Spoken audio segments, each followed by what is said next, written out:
Hey guys, I'm popping on to do something from your Science and Social Studies e-learning menu with you guys.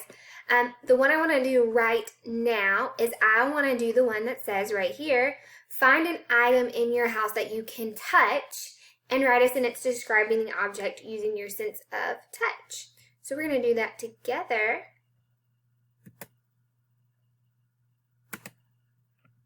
Right now. So I have my easel, my paper right here ready to go to show you how I'm going to write about something using my sense of touch. So look who I have right here.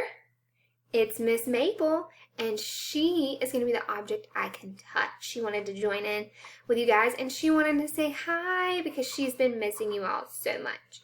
So you all know what Mabel feels like, right?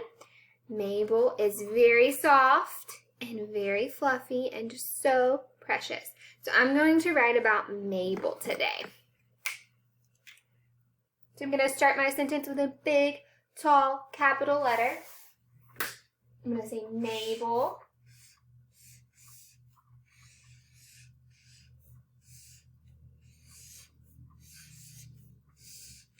Mabel is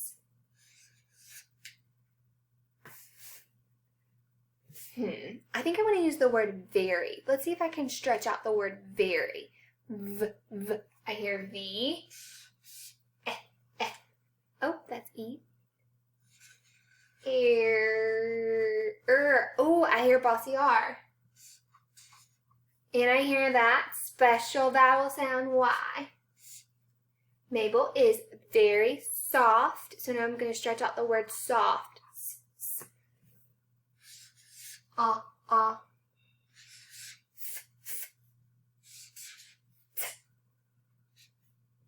Mabel is very soft. Now, I need to put something at the end of the sentence. What do I need? Absolutely, I need a punctuation mark. Awesome job, guys. So we picked one object from around the house. That was Mabel. And we wrote a sentence about her. Mabel is very soft. And I used my sense of touch to complete that activity.